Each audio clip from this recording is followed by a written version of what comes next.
I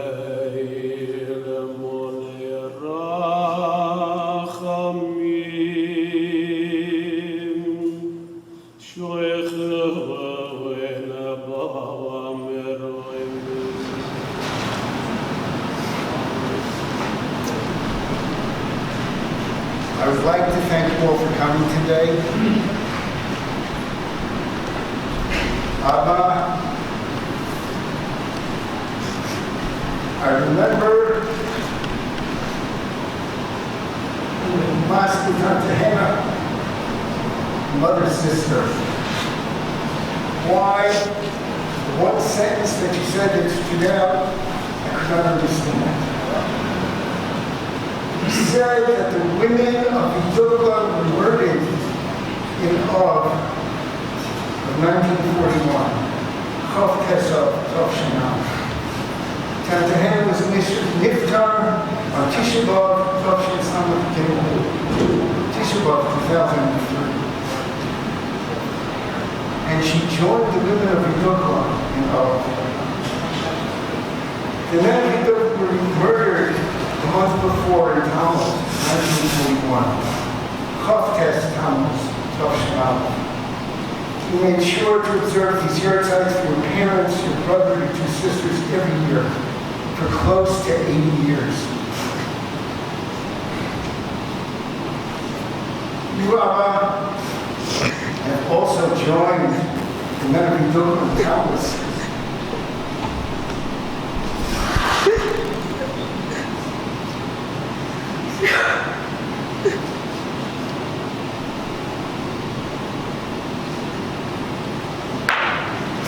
Today I can understand why you made such an impression.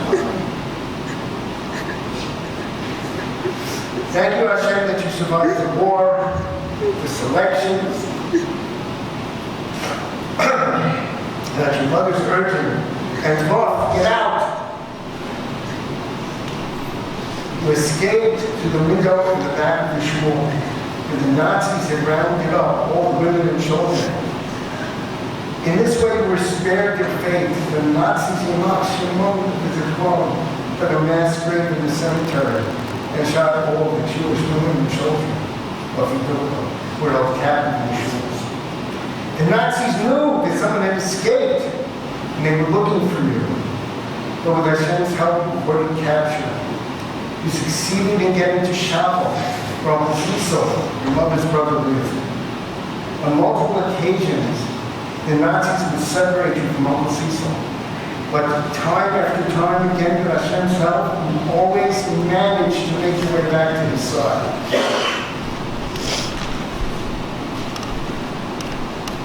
You really didn't want to talk to us about the war. You wanted to protect us. The times you did talk about the war, you spared us and your grandchildren the details. You emphasized the movement, but you coped and survived the ghetto and the camps, but never the horrors. You did not want to frighten us. Eli told me that you were once asked to talk to some college students in Florida who were learning about the Holocaust. When you finished delivering your remarks, you turned to the one you asked her, was it graphic? My portrayals of the Nazi atrocities. Uncle Cecil once told me a story about how you saved his life while in the slave labor camps of Dachau. He related that you were riding on a flatbed railroad car. You were sitting up by the engine while Uncle Cecil was further down the train. You were able to get his attention and motioned to him to move up to where you are. After he joined you and sat down next to you by the locomotive, the car was on derailed, and everyone was killed. I never heard this story from you, or any story. You will not speak to us again about the war. I recall one incident when I lived in the Passaic. One step, it's a severe storm. You needed to take down a tree that was too close to the house. You came with a chainsaw, and the two of us started to take down the tree. Ima felt that you should not be doing this. He answered her that if you take down trees for the Nazis and the slave labor camps of Dachau, then you can definitely help your own son take down a tree.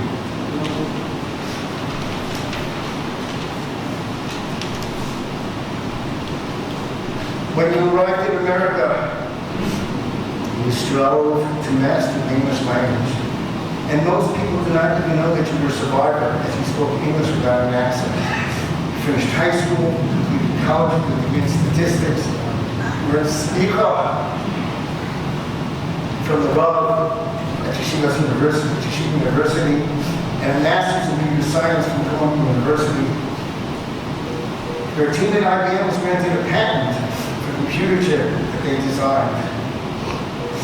What was more important to you was to be correct in Torah every day. You make sure to daven living it whenever possible. As the field of the team was important to you. No matter how well you felt, you made sure to go. How fitting that your last action in this world was to try to daven and we have a center shul on Shabbos afternoon. Avichai Katzin, Cecil's grandson, responded with Ketira, Avad Sepek Meha'aretz.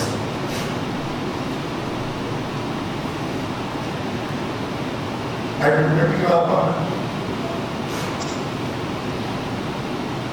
His name was humble, gentle, a kind person and father you could hope for.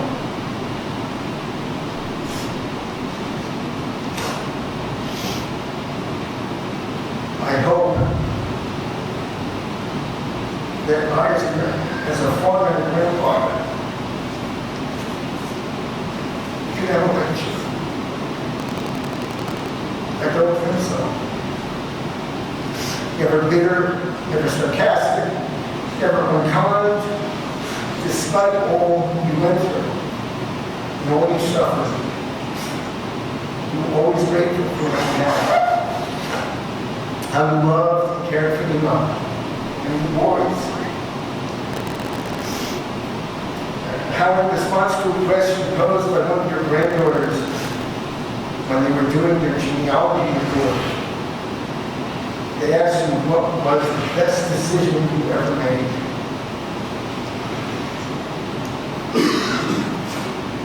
You answered her marrying your grandmother.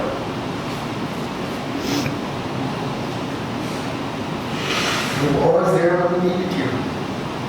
You were always available to drive us, to help us with our homework, when we needed Kodesh. For this, for being a wonderful father,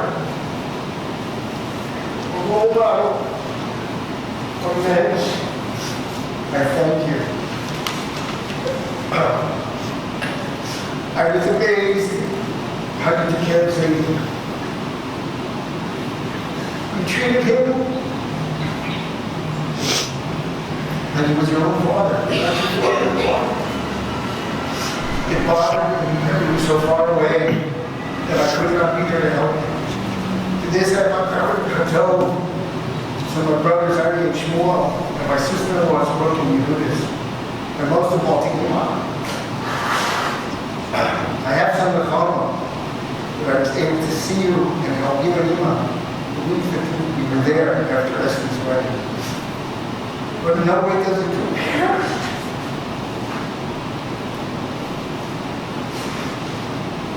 Having to care of how Shmuel and Aryeh and their spouses and Ima took care of you.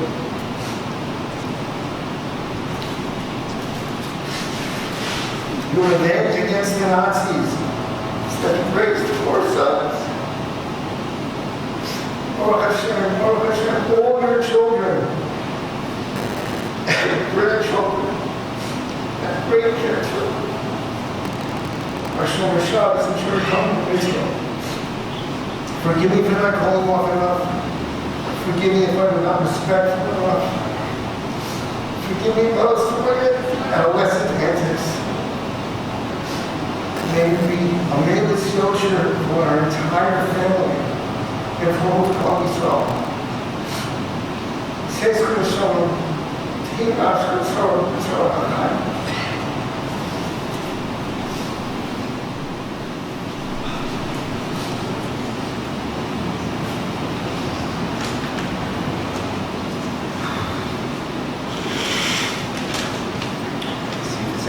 second time.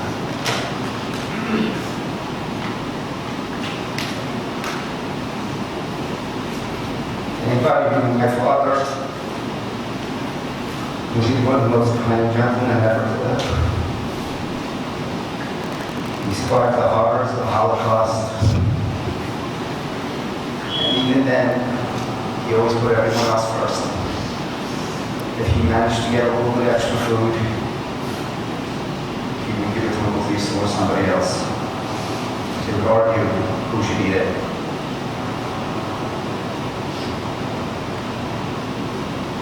His belief in God never waned. And what the Germans tried to destroy, he rebuilt. And his 4 sons, his 3 grandchildren, and his great grandchildren, which the numbers are still growing. To all of us, one of our best of us.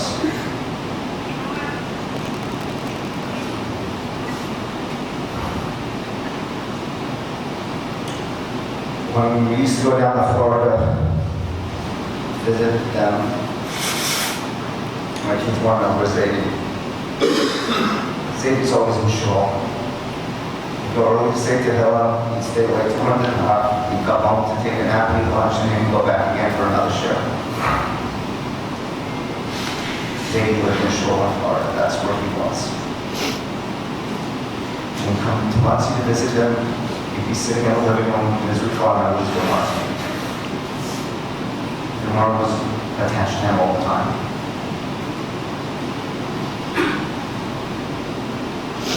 I managed to visit him a couple of times last week.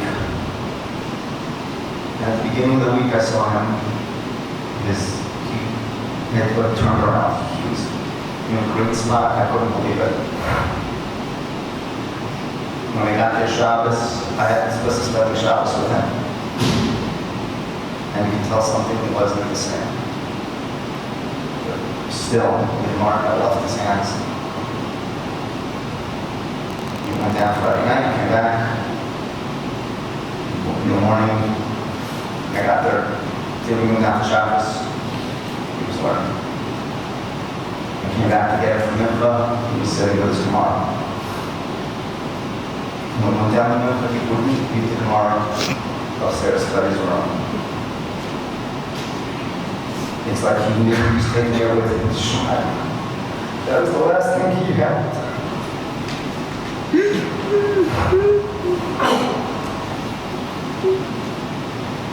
brought him down to the Mikvah. And as we started, he passed away.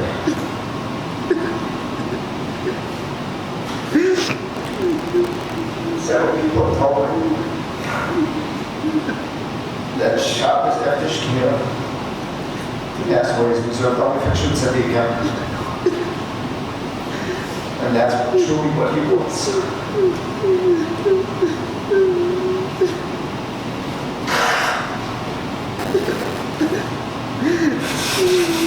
You have to thank my mother. From the time he moved into rehab, she moved in with him. She had a bed in his room and was there pretty much 24/7. The only time she rested was for his couple hours. He was actually doing therapy. Back to Shmuel because we're just taking care of him. One person who has the biggest time cities. He took it upon himself to take care of his grandparents. When my mother was in rehab, I drove my father every day to see her and pick him up. When Bert nephew was sick. He wanted to come home and we didn't have him. You see, you have nothing to feel guilty about. When you know what he meant to you. He did not die on your watch. He died on mine. And you knew how much you loved him.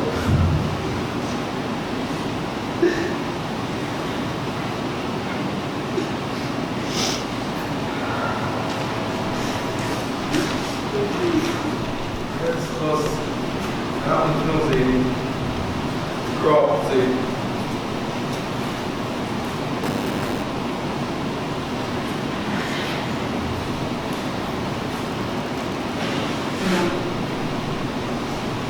Some of the garbage are not serie bal.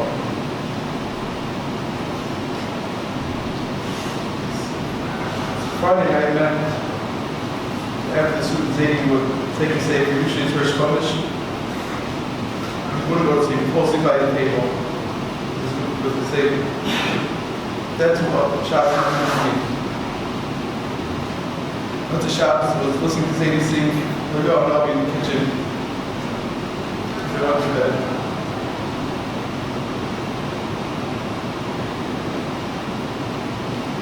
The funniest trip to go around and come out and say, let's go and pick up Happy Sadie from the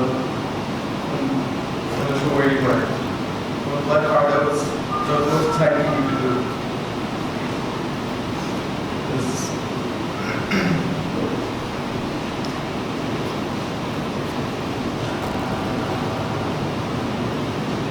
I think it was 80. Always remember what comes to mind is the last edition of Productions. Kayak and love also go. Shane around the more actions that Michelle said that they don't show. Share and color off. And the blue side is chaos.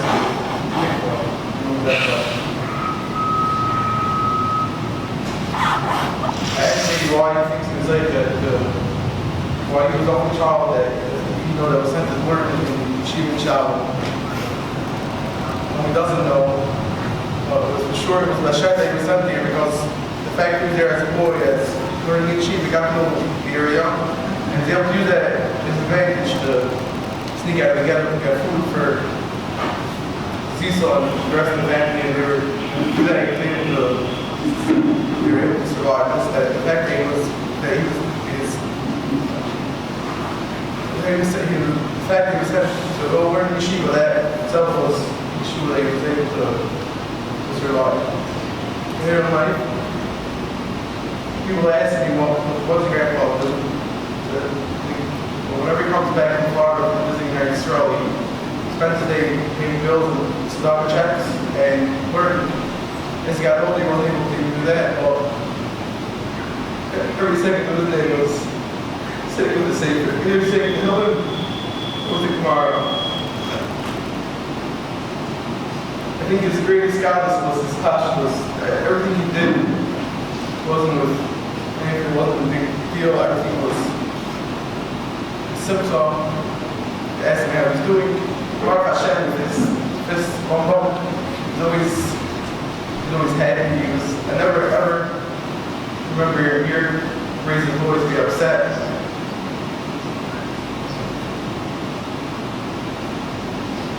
Simple for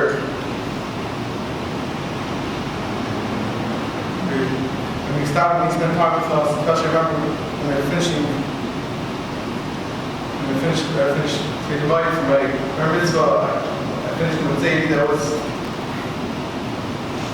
was his greatest sin was to sit and to learn Mishnayos with me. It was never enough. Even when I felt we were finished, we always had to learn a little more. Simply, it wasn't enough. It's simple, he always came to mitzvahs, it's simple for always Dalpina, he always wanted he always brought us a Dalpina, he always wanted to have a part of our mitzvahs.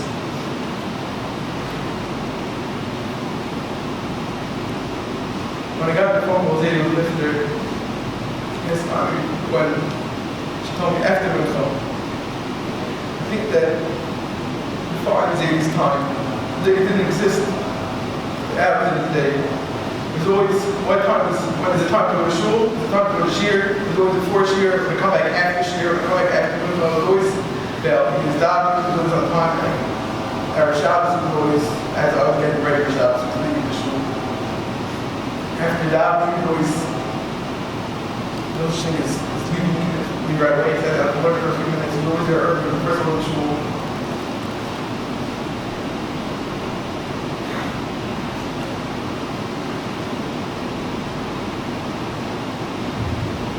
When I was in 10th grade, we were invited to yeshiva to speak to the law firm about his experience. Of course, all he could speak about was his decent including. Nothing else existed. Pastor many times tell me even negative experience, but he couldn't bring himself to tell me anything. Later in life, he would tell me sort of the feeling that they had in the camps, but he refused to talk about it. What about this included? We saw that little brother, once after he came back from our mitzvah over Shabbos, and over Shabbos I didn't finish the sefer. So I gave him all his stuff. He told me, no, I finished twice. I said, what do you mean? He said, well, I finished writing on Friday. Then on Shabbos, I wasn't thinking I had baptism, but I woke up, I know it was enough time to get the shul before the finish here. So I did it, so I went it out again. So obviously if you woke up with enough time to get the shul, that wasn't the first thing on the morning there. Not to go back and sleep up there. It's here to be a Hashem nation. If there's enough time to go learn the Daf again, then it must be the issue. That's the pashtus. Once walking to shuls, they make so signs about shir, you could understand why we need it. It was much. I don't understand it. The sun rises, the sun sets. There's a Rosh Hashanah, and so on to live with this. It wasn't your fancy, it was the passion. That was who he was. He was living every step he took was with your Rosh Hashanah.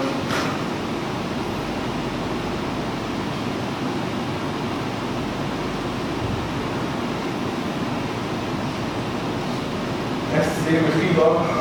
Yeah, obviously, we're the top of the shit up.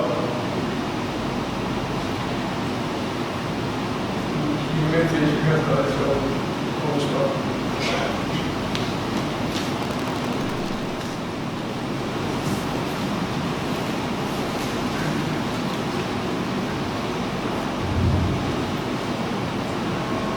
Just, and trying to speak. My words are for them, and especially the ones in Muncie. Probably Mbasi. As the oldest branch out home, he was feeling like we were in Shiva, had it down. And then later they got married, living it out. It was my greatest school to be in Sharm City. Baruch Hashem, at least I was able to understand a bit of who and what I was helping. It wasn't just a connection. It wasn't just Zaydi. It was a connection also to the last generation. One of the last ones from the war. And as I already said in Muncie, that they don't make them anymore this way. The three generations after Zaydi, we proved that Hitler lost and we won. Zaydi didn't speak about the pain, he spoke about the Nisan that he went through. I have to thank my professor from last month who put together a book about his father who went through the war, so I was able to understand something, the greatness that Zaydi went through, how he was able to survive and build such a family.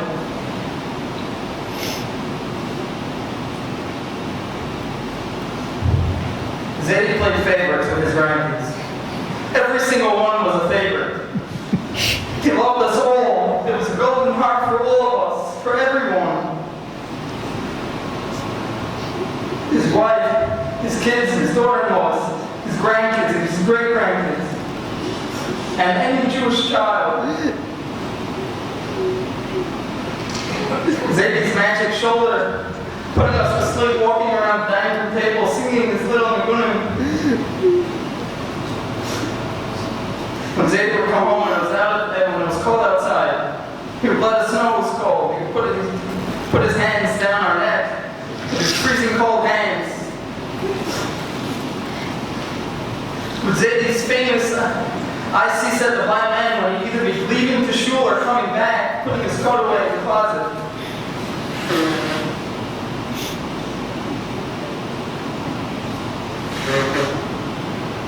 Zadie's love and simcha for all of us is tremendous.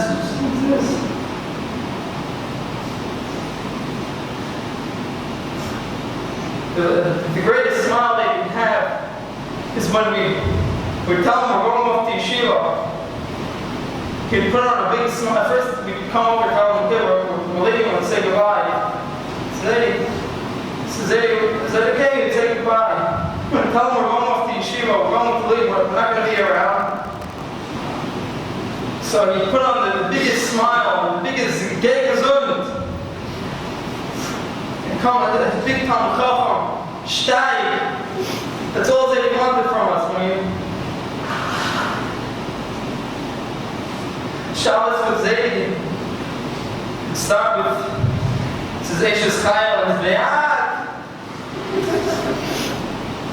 Zadie's sweet Kiddush.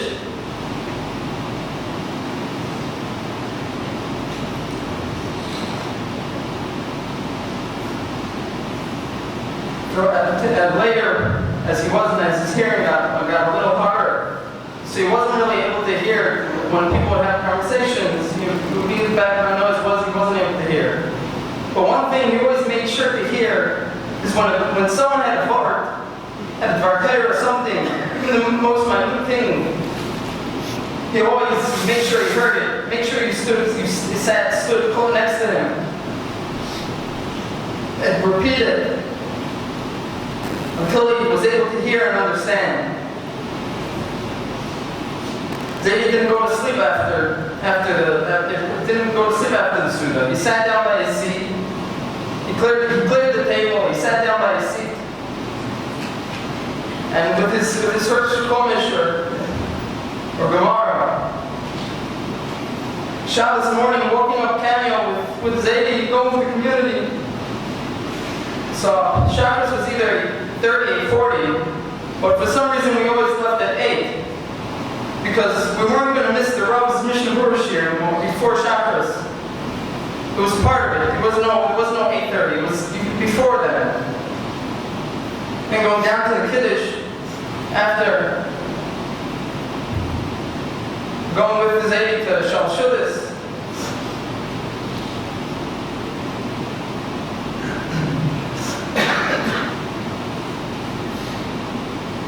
And then Zadie's Havdalah. Lewitan Avi after by Malav Malka.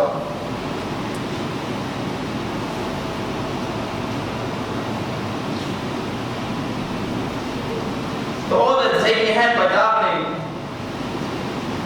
it hit me once in the past few years that I would watch him and say Krishma Amita. When he got this Shema, all of it, how carefully he said it. I always wish to ask you what were your kavanas, even if you, whatever it was, but I never got that chance to ask you.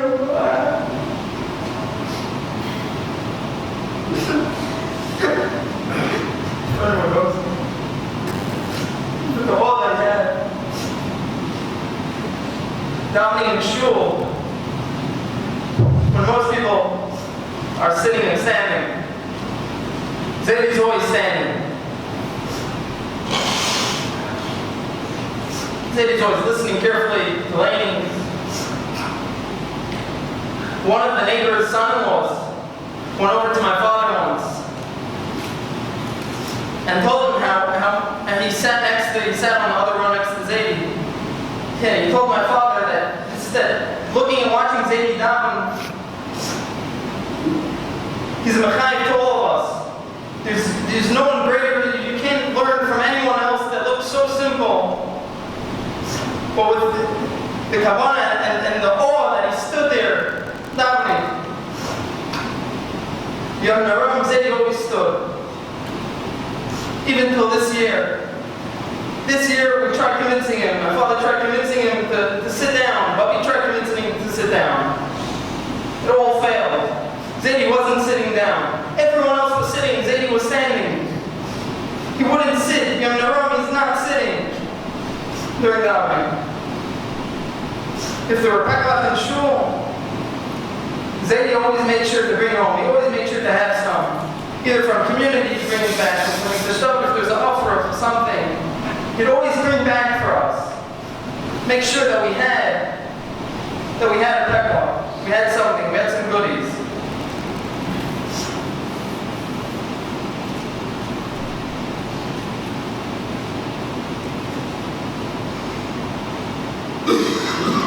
Going to davening till the last was never a question. In the snow,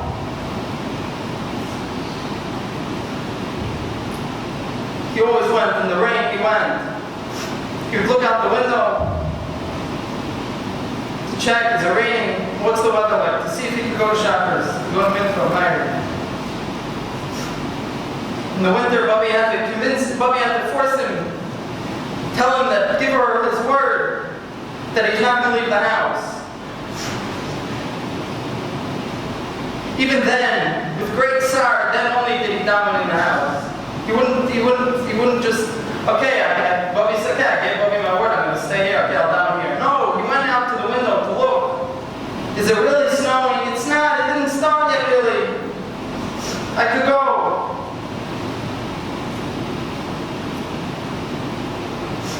This is also that I had in Shabbos Zaidi, especially in the past few years, and now, and ever since when Bubby found she was in rehab. So, as Bubby took care of Zaidi, I tried to step in those foot a bit, somewhat.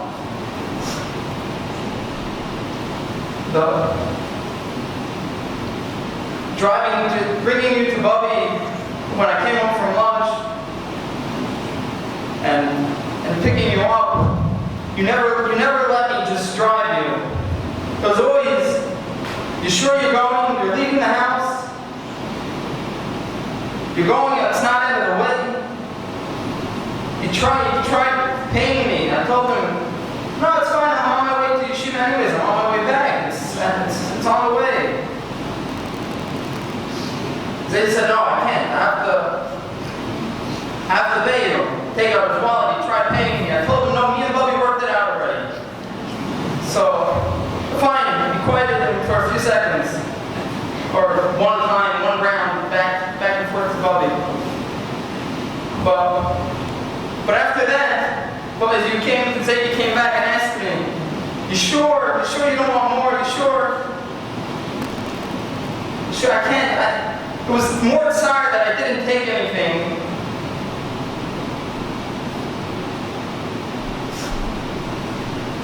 He always wanted to help around. If we were cleaning the yard, building the sukkah, getting ready for Shabbos, he would always ask, what can I do? Can I help? Until this year, he tried to go outside and help us with the lawn. Baruch Hashem, we didn't, but Sukkot also, Sukkot putting up the sukkah, seeing us climbing up and down the ladder, putting up the walls. Let me help. But Zaydi's help was always with the Daled Minim.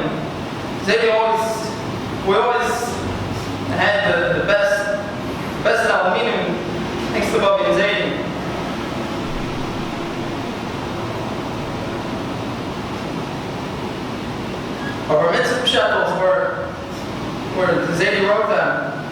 the dining room, sit there with his farm. It's really sad. He would balance his checkbook. And that's one of that and he learned in the shiurim. But it wasn't just balancing the checkbook of, I went shopping here, I went there, I went to the other place, I spent money. It was $5 to this organization, another $5 to that organization, 10 to this, 10 to the other. Tuition for this grandchild.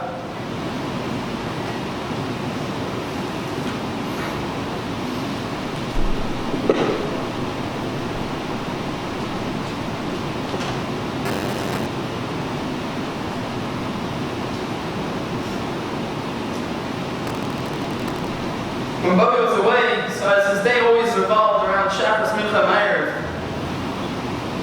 And I mean, it always was Shabbos, Mincha, and Erev. I was up late one night, more than one night, because it happened more than once. And I hear some noise coming from Zadie's room, as my room and Zadie's room are right, and Bubby and Zadie's room are right next to each other. And I hear some noise. Barely any noise. And finally, then I hear Zadie walking into the hall, and then I hear the door opening, and I hear Zadie walking into the hallway. It's 3 o'clock in the morning, 2:30. Sometimes he would go to sleep a little earlier, and sometimes it was 12:30. He would be walking around fully dressed after we fought that he should get into pajamas and get into bed. Because he was steered that he wouldn't wake up, he wouldn't be ready on time for Shabbos, for the next thing he had to do, or for learning for his Daf Yomi Shir at 6 o'clock, which he was the only one to show up there with him, and which turned out to be a Rishashah. Through the snow, the rain, sun. So I turned to Zadie, it's too early, it's 3 o'clock, it's 2, it's 12. He would show me his watch. He would look at his watch. And to try to look at it. So I'd come next to him and I'd look with him. And he'd say, it's 6 o'clock, I have to leave. I told him, Zadie, no, it's not 6 o'clock. You changed your clock. It's not Shabbos time. It's not. He changed his clock. But when he thought he had to wake up, he woke up at 2 o'clock in the morning. He woke up at 12. Hey, I must have woken up because I have to go. Have to go to Shabbos. Have to do Daf Yomi.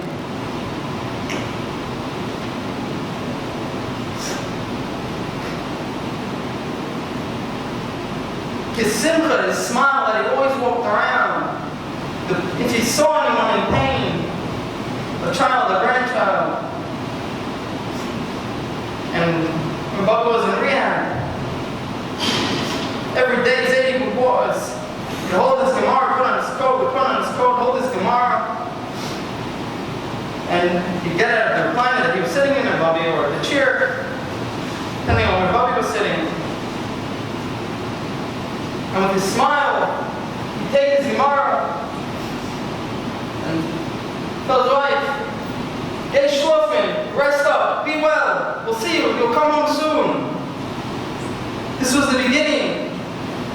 When Bubby just got in there, his hope was, no, you're coming out. You're gonna be as strong as before.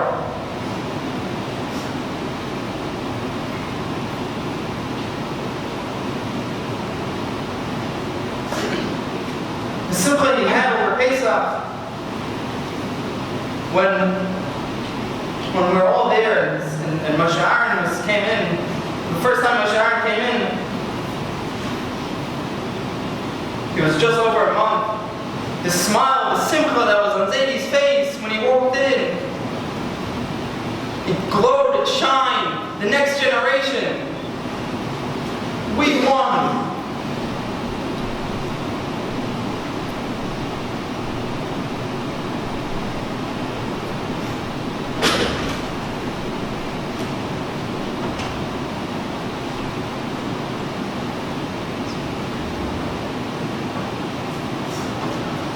When the doctor asked, when Bubby and Zadie were home, the last few months, maybe a month or two before Pesach, and either when they had sometimes a doctor, a nurse would like come in to just check up on Bobby and Zadie to see, make sure they're doing well. Or when Bobby was able to, when she would drive, when she was well enough, and a few times that she would drive to go to the doctor. So the doctor would ask, how's Zadie doing? How you guys doing?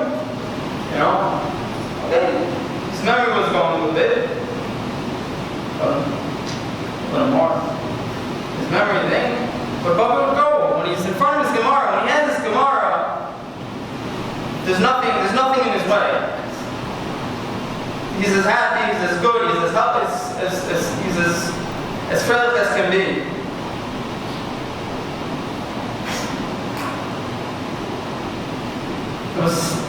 He wasn't always hungry. He was always hungry for learning. As recently that he knew that after mincha you have to come home after mincha you come home to come to eat lunch. And you have to come back also. You go back to shul after lunch, take a little nap, go back to shul after lunch, and come back at 7 o'clock for supper. So a few times he didn't come home, as either he forgot. So we'd go and try to get him. We'd go to shul. You know, maybe he's on his way home, or usually he was still in shul. So we'd come over to him and tell him, Zadie, it's time to come home. It's time to eat. What's already? Or, I'm not hungry, let me just sit and learn. I'm not hungry. I'd have to force him to leave. I tell him, no, your wife is waiting for you. Go for your wife. You don't have to eat that much. Just come home, your wife is waiting for you. His wife was waiting for him, he came home. Or when my father would tell him, so in the winter, this is earlier. So Malka, it's a while, you know, until from Shel Shabbos till the Shabbos, it's a while. So going that much for Zadie without eating, he needed more. So my father would try asking him to, eat something, Malka, eat something. He would never want. I'm not hungry. When my father said it's a mitzvah, we'll have a Malka, then, okay, fine, I'll have half a cup of coffee and a few cookies. Baruch Hashem, usually we were able to stuff in a bit more so we could have the kindness to continue on.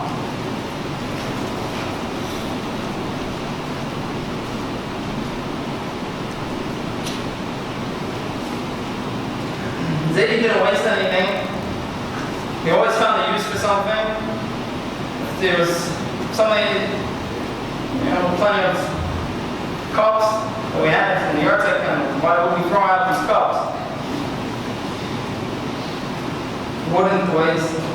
He'd fix it himself. He wouldn't let anyone else help him.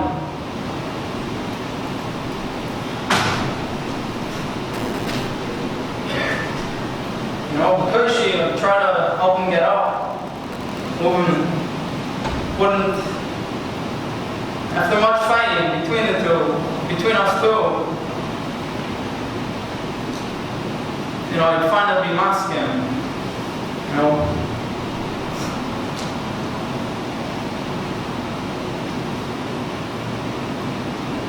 Baruch Hashem, me and Paralea, we knew being around Zadie enough, we knew when we were both, me as being older, and Zadie probably as also being growing up, getting a little older, she also, both of us, we were able to figure out how we could try to get Zadie to do what he has to do, to be able to be stark and continue.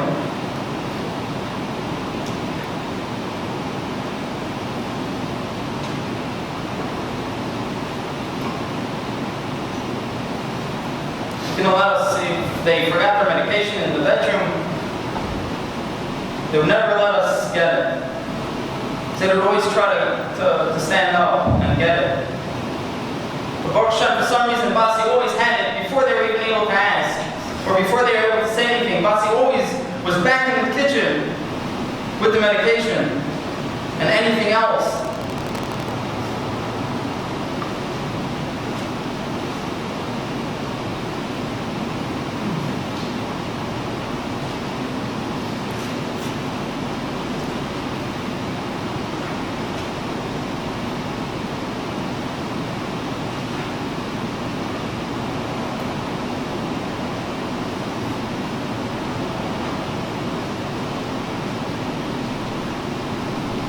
Zaidi wasn't just a Zaidi. We were in his house. The connection we had with Zaidi goes so far, heart to heart. Everyone in our house, everyone in our family, everyone in the front, everyone in our house.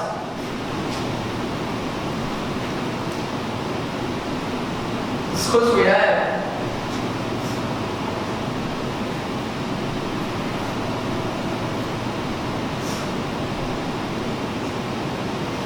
After Pesach, when I was leaving, come here to learn. So I told Zaidi, we told Zaidi, it was also, we all kind of left at the same time. So we left, so we went to say goodbye. Zaidi, we told him we're not going to so we're not going to be back for, we're going to learn. So first he said, okay, fine, go. He was like, yeah, we'll see you later. Then after we told him we're not going to be, we're going there to stroll, and we're going to learn. His gay gesund and his stein away.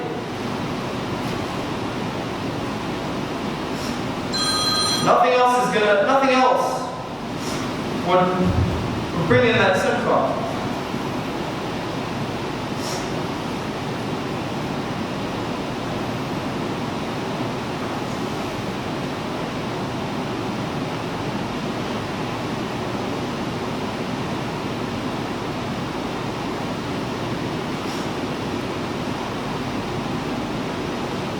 The connection I had with Zaidi was that when the first Shabbos after Pesach, the 2 Shabbos after Pesach, when I wasn't home,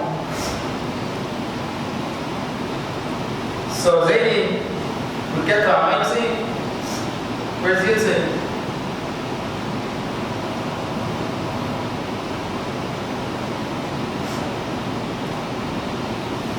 When I wasn't there, Palei sat in my seat by the Shabbos table. Palei sat by my seat by the Shabbos table to take over,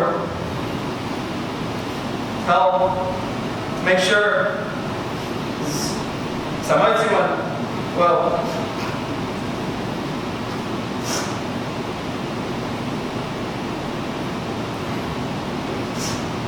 The Seder was Zaidi sitting in the front.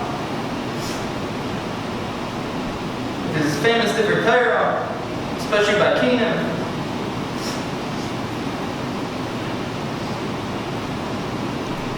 This year wasn't as stark.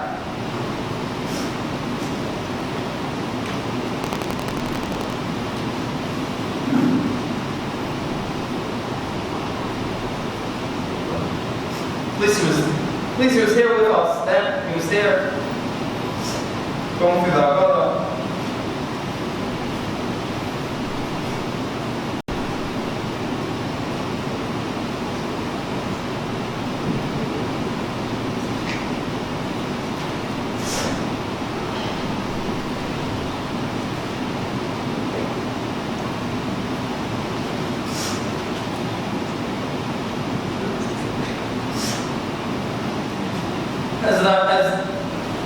As the Bar Mitzvah Pshato that Zaidi wrote for me, my Bar Mitzvah Parsha is Parshas Kisava, which starts off with Bikurim, which is saying he's giving thanks to Hashem and of course the Taif for everything that he has done.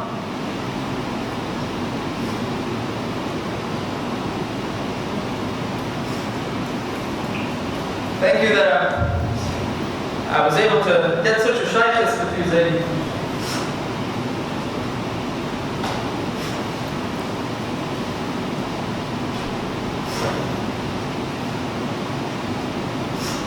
As towards the end, you weren't able to hear through, Zaidi wasn't able to hear through the phone.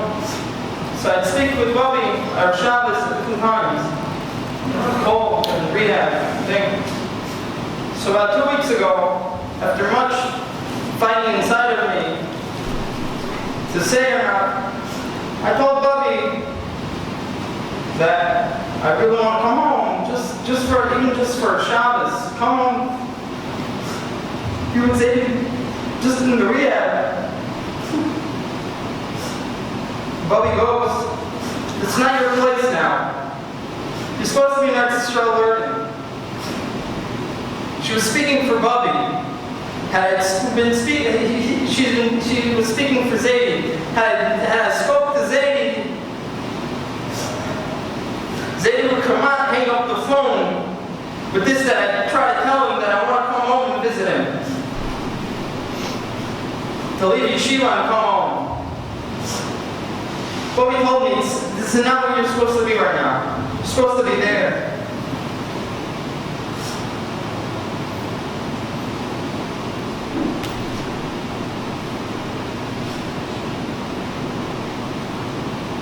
We have to thank Bobby for all the years being by your side, especially now.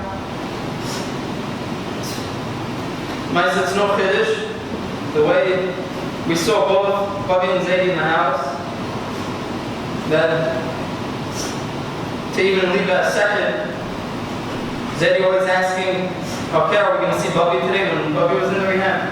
And this that Bobby never left his side. Sat there of Shabbos, take a shower maybe, go right back.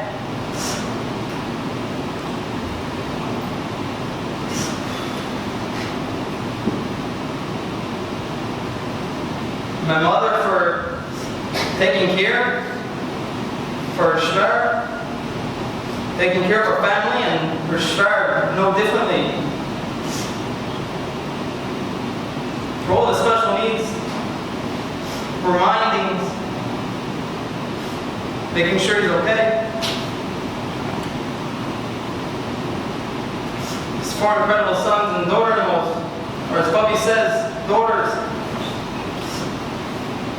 The care.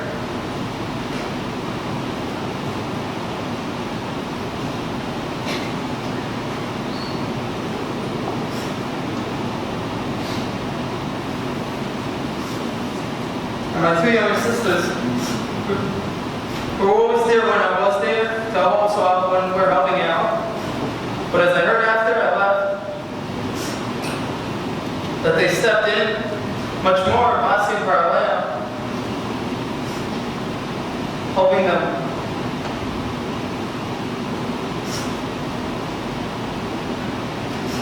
I want to ask Mechila, I know I can sure say for myself, I want to ask Mechila for the rest of the family, ones that didn't speak. Ask Mechila for all the times that we lacked in the cupboard. Sai, that you are our grandfather, Zaidi. Sai, the connection from the last door, also someone older than us. The lack of cover, the lack of will, that we didn't run and totally always put our whole heart into it. Not that you wanted us to help you, but this that you needed to help, that we needed to help you. The clutching that we did. As Mechila.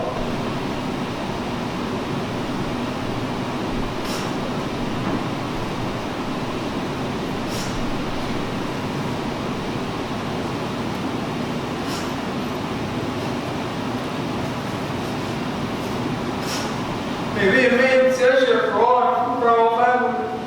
For God's glory, so.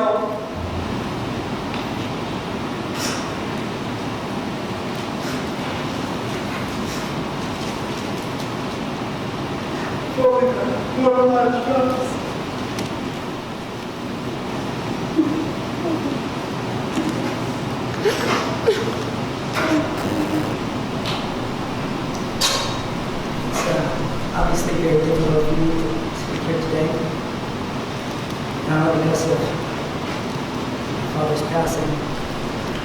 Because Abba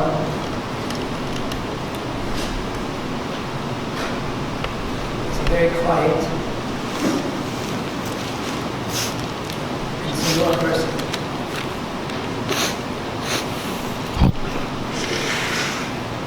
Baruch Hashem, I have the zchus to be by his side.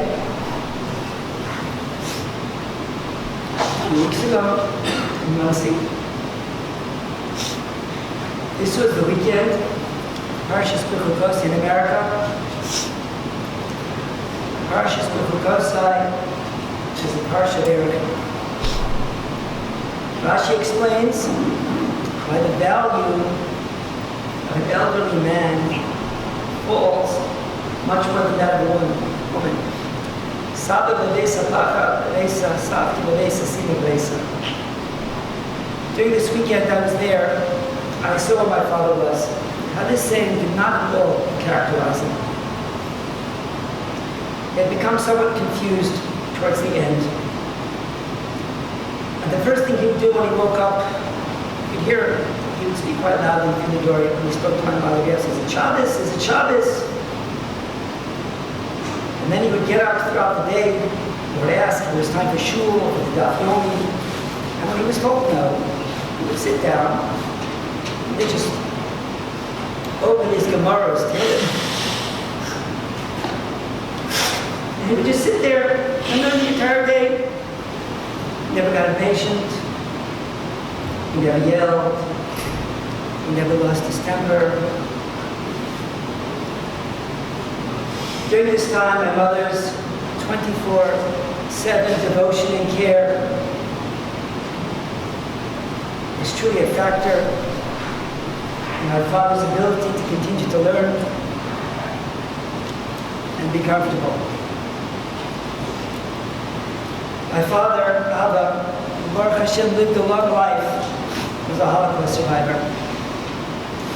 He very, very rarely spoke about his experiences.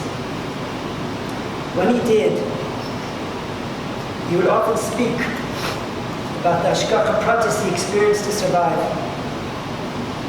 He would say, as the years passed, the Ashkacha of other seemingly random events became obvious to him. In his shtetl, Viduk Lewitan, when my father was a boy, there was no Talmud Torah. The children were forced to go to public school, and when the priest would come in, the Jewish children would leave. My father was perhaps the exception.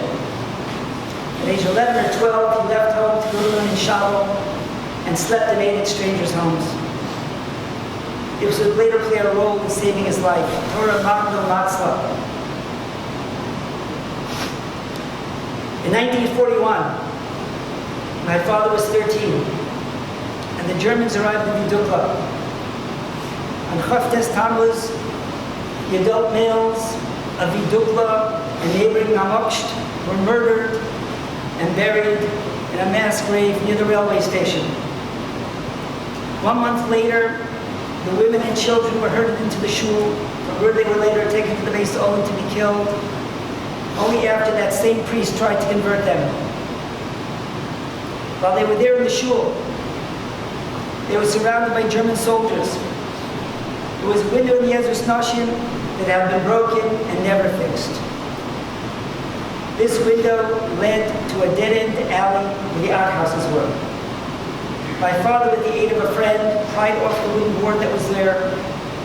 His friend was too scared to go with him. As he was about to jump out and escape, one of his aunts said to him, "You're going to say Kaddish for us." His only thought was, no one is saying Kaddish for anyone. But he did. My father was a Kaddish Zoger.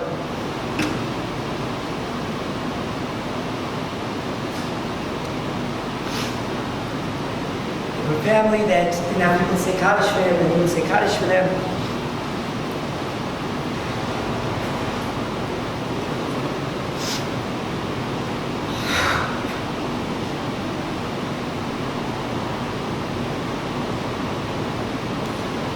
succeeded in jumping into the alley and over a fence into another yard. Hashem sent a guy whose name was Mr. Petritus.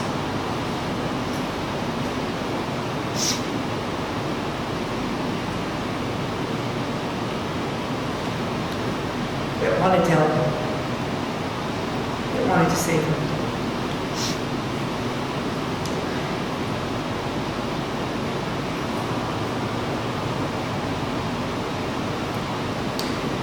Mr. Petritus took my father to Shaul, his uncle Zisel, his wife Sheva, he had a baby, Abba, and to his Aunt Rivka that were there. And he was united to them. My father lived through one of the darkest periods of Klal Yisrael.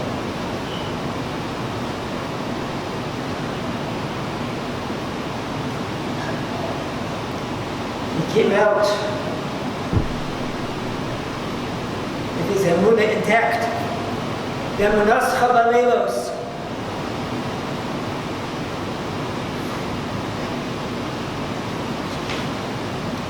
He succeeded in rebuilding the next generation. He arrived in America. He was in Chicago. He didn't speak a word of English. He didn't have any family there. He went to high school there. He learned English. After that, he learned in Chachmei Lublin in Detroit. After that, he went. He was at Yeshiva University. Got smicha. Got a college degree. He married. He became a loving husband, father, grandfather, father. As a father and a grandfather, he took great joy in writing the bar mitzvah drushes. He insisted on buying tefillin for his grandchildren. When he would visit us during the summer and their wedding anniversary would approach, he would take the grandchildren to buy a card and a cake for Bubby. And of course, he made a big trip out of it, and ice cream along the way. I'd like to thank my brother Shmuel and his wife Yehudas for their superhuman efforts to care for Abba. My brother Ari and his wife Brooke were always ready to drop what they were doing to be there when they were needed. But of course, Yitzi, everybody already knows.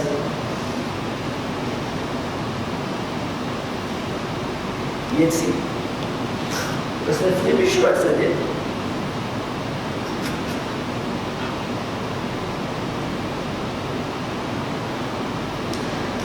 Abba, please be mochel, us, myself, Miriam, the children, the entire family.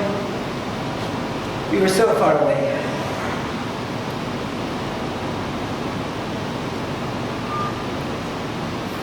For so many years. They thought you would come to the Chagim, and you loved to sleep in the sukkah, and you brought us our Balunim, and we were so close.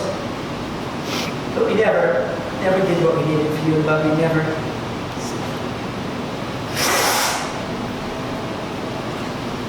Teddy Shmos and Tzur B'Tzur Chaim. Shbi Amin and Tziyosher. Babi.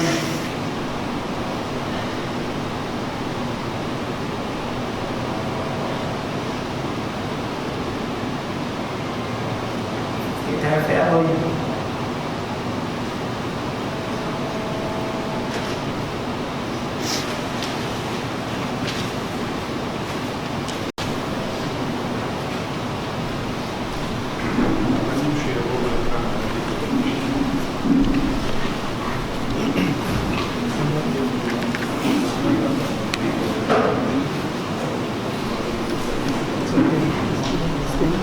פרק ט"ז בתהילים, מכתוב לדוד שומרי נגד חוסי סיבו, אדוני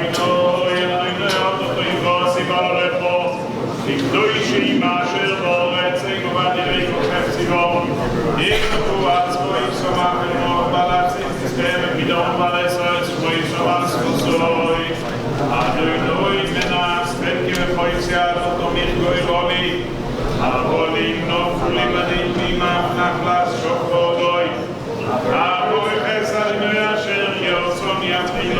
תזכוני חליוי סוי, כביסי אדוינוי לנגדי סומיתיוני ברמוי, הלוכי צומחני בלבל כבדה בסורי שבילו בטח, כי לא יצא זגנב שלשכוי לא יסיתם חסים חולי רויס שוחס, לא ידעני אוירח חיים סביבס מוחסס קונכו, נגויס בימינך נצח.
לפי מנהג ירושלים כל יוצאי חלצה, הבנים, הנכדים או הנכדות לא ירקו אחרי המיטה.